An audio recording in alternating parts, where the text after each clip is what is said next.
I'm here to make this call, but I can't do it alone. Will you stand with me? Let's bring back that feeling and make hope normal again.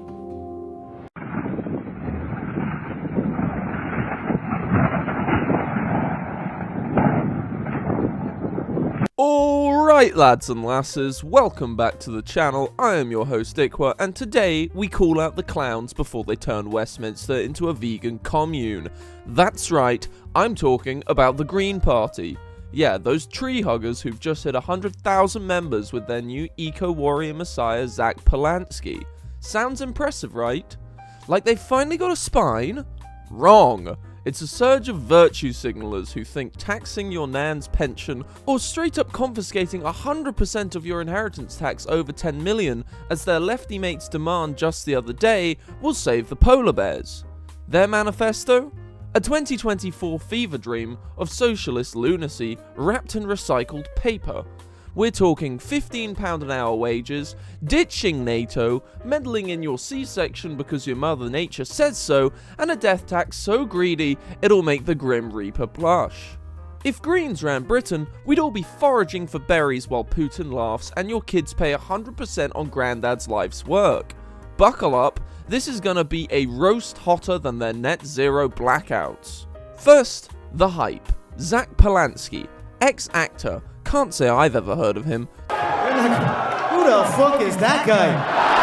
Who the fuck is that? He takes the reins in September 2025, and boom, membership jumps 50% to over 100,000. He's out there on Question Time preaching hope like it's not code for handouts. Conference in Bournemouth? Joyful energy, they say. Mate, that's what you call a cult rally.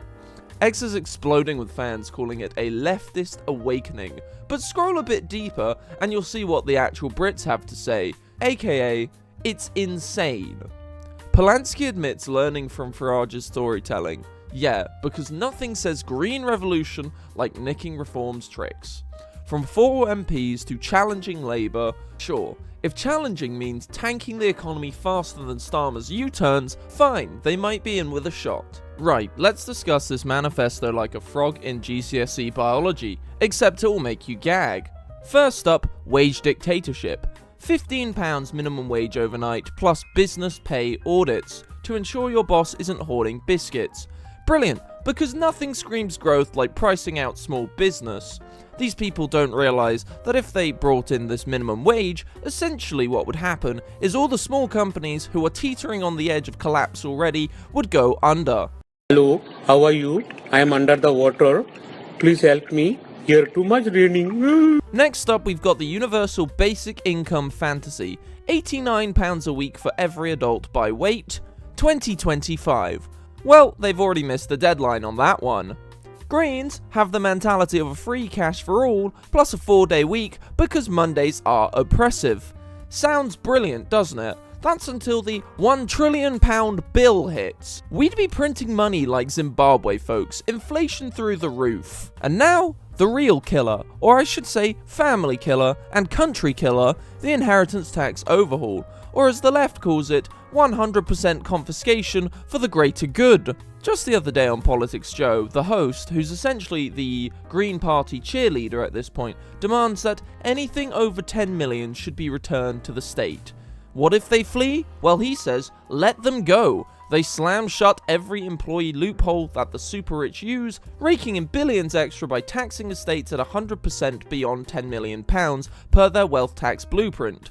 So, imagine this, your parents grind for 40 years, they pay income tax, they pay capital gains tax on their house, they pay VAT on everything they ever buy, and then poof. The entire lot goes to Polanski's fund for bike lanes. No escapes. Essentially, the Greens want to tax you twice, once for living and once for dying, then steal the corpse. Of course, I can't say that any of the other major parties are much better on inheritance tax, as in theory it should be 0%, as the money's already been taxed once, yet we're far off there, and the proposal to bring it to 100 is literally ludicrous. Fancy your family farm or business becoming a state squat because you couldn't dodge the envy policy? Let's face it, folks, this isn't a inheritance tax reform, it's robbery with a rainbow ribbon. straight out of a Soviet playbook. Hard-working families, well, they're just collateral damage in their fairer wealth transfer wet dream. I mean, look at it this way. The top 1% already pays 30% of the taxes that the country rakes in, and I think it's the top 10% pay about 60%.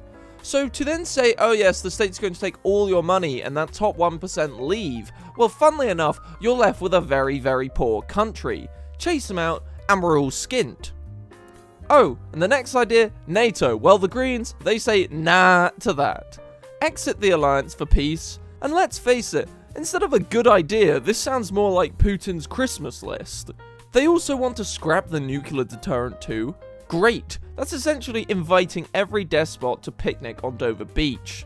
Essentially, we have reality 1, the Greens 0.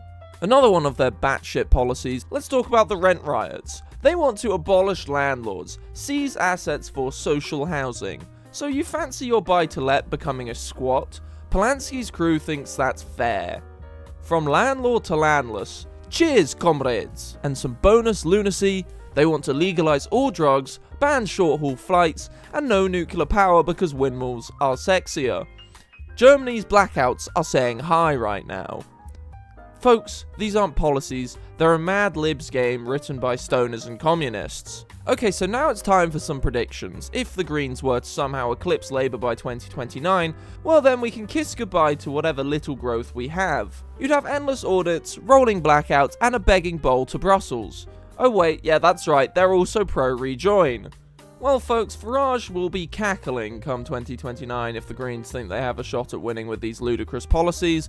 Polanski is dreaming of a rainbow republic where your inheritance funds his virtue circus and the rich bolt for Dubai. Also, they have ties to the US Greens and it's the same madness. The US Greens want to abolish the patriarchy because therapy is fascist or something. It's green delusion and now 100% death grabs. It isn't saving the planet, folks. It's dooming the high street and your kids' future nest eggs. Reform rises as the sane right, whilst Greens, they're essentially a joke. So, the overall verdict is that Greens are not warriors, they're vandals in wellies. Polanski's hope is more like dope and 100% theft. If this tickles your funny bone or terrifies your wallet, smash like, subscribe, and comment your favourite green gaffe. Let's have a poll, shall we? What does everyone think the most ludicrous idea the Greens have proposed is so far? Do we think it's the 100% death tax, although that's one of their supporters, not necessarily them? I could see them adopting it though. Or do we think it's Putin's VIP pass with the exit of NATO? Or maybe you could say it's the rejection of nuclear. That's another one. Absolute insanity. Either way, share this video of your team reality over rainbows. Cheers, stay free, God bless you and your families, God bless the United Kingdom, and stay safe. Good night.